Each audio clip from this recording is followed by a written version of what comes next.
Le message du jour vous est présenté par notre frère Marc.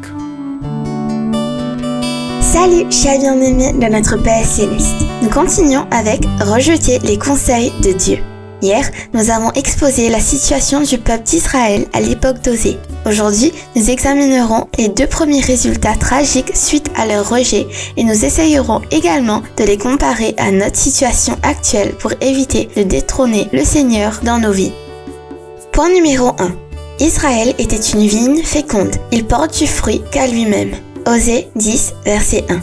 Bien-aimés, tout le monde en Israël veillait sur lui-même et le résultat fut le vide total. Osée parlait aux croyants, leur montrant une image de ce qui arrive à tous ceux qui détrônent le Seigneur dans leur vie. De telles personnes deviennent égoïstes et misérables et chacun de leurs poursuites se termine dans le vide. Prenez garde, bien-aimés, de ne pas vous embarquer dans une telle aventure.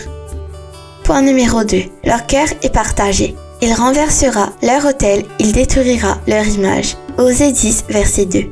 Bien-aimés, le cœur de notre nation, de notre peuple est divisé. Les gens de nos jours rendent hommage à Dieu et à la religion, mais ils n'adorent pas Dieu en vérité. Jean 4, 23. Cela a conduit directement à la rupture de toutes nos institutions sanctifiées. Institutions établies par Dieu comme le mariage. Bien-aimés, quand vous perdez la foi en Dieu et placez votre confiance en quelque chose d'autre, cette chose devient une idole. C'est ce qui se passe dans notre pays aujourd'hui.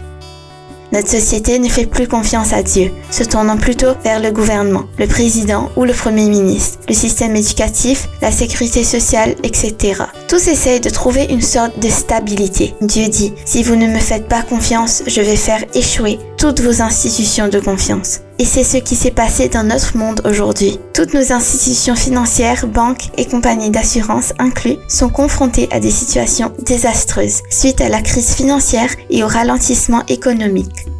Mais pour les enfants de Dieu, notre source et ressource principale doivent être Dieu.